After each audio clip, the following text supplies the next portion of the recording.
What does it mean to be engaged in today's workplace? How do we inspire, inform, and connect a working community? How do we build a culture of irreplaceability, trust, and listening to keep people on board and rowing together? Welcome to Post-COVID Leadership Advice. This series is all about building a workplace culture where people feel heard, supported, informed, and connected. This is a roadmap for leaders at any level, at any organization. Future mapping. This is not succession planning. This is actually succession planning on its head. It means thinking about the future and thinking about your people in a slightly different way than is traditionally done in today's companies. So what is succession planning? Succession planning means you have a group of people and you have spaces in your organization that need to be filled in the future. You know that John is going to retire in a few years. He's currently XYZ manager, and you need some new person Joan, for instance, to fill that space. So you're going to take Joan, who's now maybe a smaller level manager, and you're going to shape her and mold her so she can fit into John's shoes, which means all the skills, all the knowledge, the mindset, the experience that John has currently needs to be put into this new clay pot, which is Joan coming up. Well, future mapping is actually the other way around. It says, what is the company like in 5 years? It's not going to be what it is now. Your clients are going to be different. Your needs are going to be different. Your products are going to be different. Your services are going to be different. Your people that are now in these smaller roles are going to be the future of the company, or you're going to have to pull from outside.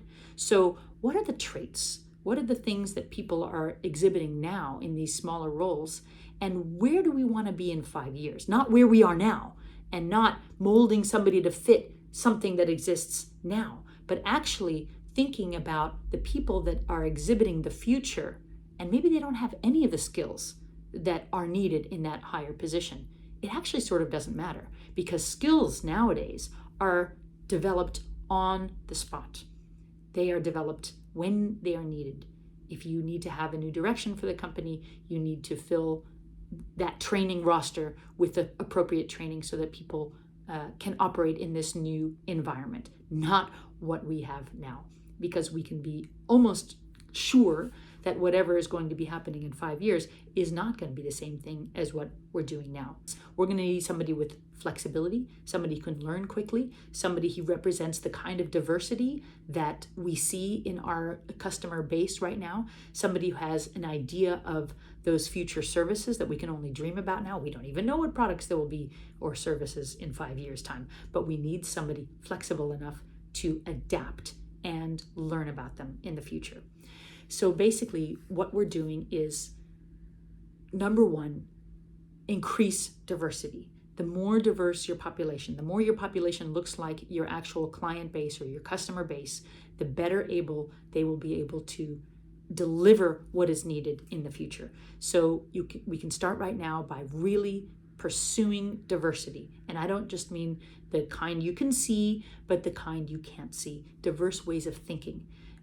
Diverse ways of coming at the world, coming at problems.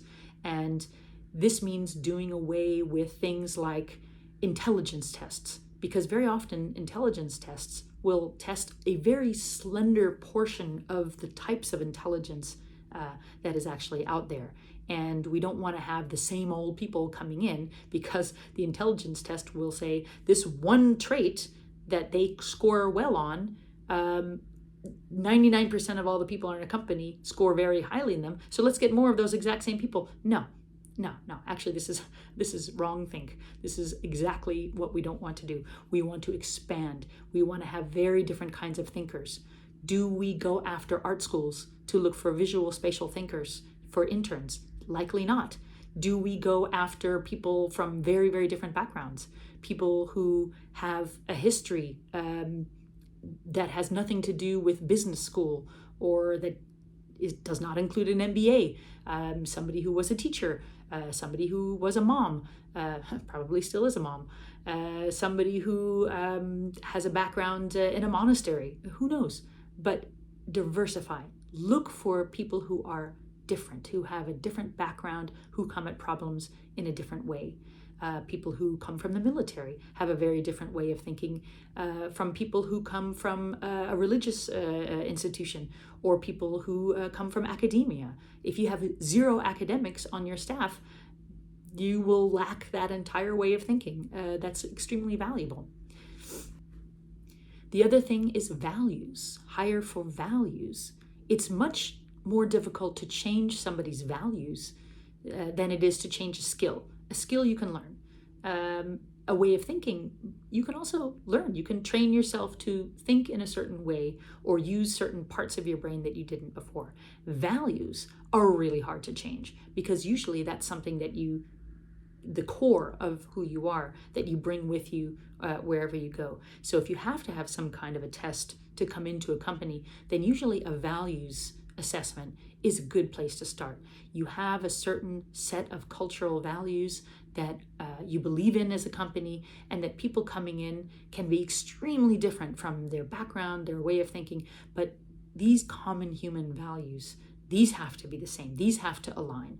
And if you don't have these, then you're probably going to be happier somewhere else, and will be happier when you're somewhere else too. So hiring for values means assessing what the top 5 things are that a company stands for. Maybe it's humanity. Maybe it's being accountable. Maybe it's a flat organization. Whatever those 5 things are, those are the highest priorities. And these things can be very easily tested on incoming people. And then we identify.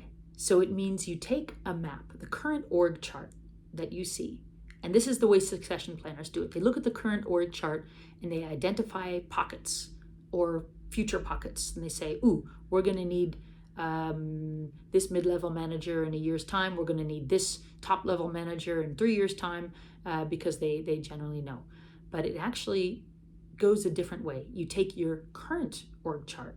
Instead of working from the future state, you take your current org chart and you say, which of these people do we feel in the current chart embody our values and can be accountable and responsible to be future leaders? And then you start with the people. You identify those people that really embody these values, and you help them be more who they are. And you help them go after their future vision of the company, because they will have a future vision too. There's no one vision for the company, but chances are these people will be able to grow to assume their own vision for the company a lot easier than assuming somebody else's vision for the future of the company. Then we develop, once we've identified these people who really embody the values of the company, we really focus on developing their skills and bringing out their full potential. This is really, really important because it shows to others around that people with certain values and certain integrity are invested in, and we can all be invested in at the same time. But people who are working hard and who are showing the values that are relevant to the company are the ones that are chosen for development. And then the company will shape itself around these people rather than the other way around. Finally, we need to actually create a vacuum. So you can't have any sort of future mapping unless there is space that exists in the present state. So people who are in these higher levels now, they have tasks that they can delegate. And this is really, really hard because a lot of times authority is demonstrated when you do certain things like open a town hall or give the company quarterly numbers in a webcast or be part of a certain board meeting. These are kind of status tasks and status roles that do not necessarily have to be embodied by the top management. There is room at the table for some of these new thinkers. And by bringing these people in, they get that confidence, that they get that experience. They see how the sausage is made behind the scenes a little bit, and they can adapt and shape their ways of thinking now that they have this kind of knowledge. So make room. Don't keep all of these ceremonial tasks among the top leadership, but delegate whenever possible to spread that knowledge around. And that's it. So it's not rocket science. It's also not a methodology, or it's not, a path forward. It's just a way of thinking. It's a way of thinking that is the opposite of succession planning, which is take the people with potential, mold them, change them, shape them so that they fit into the slots that are available now and potentially in the future, but actually turn that thinking on its head, which means take the people that embody the future of the company, invest in them, and have them create the new org chart in the future and all the flexibility that that will need. Thank you for being a part of this episode. Subscribe, follow, so you never have to miss another one. These ideas are based on the Comic Books for Executive series. Go to postcovidhandbook.com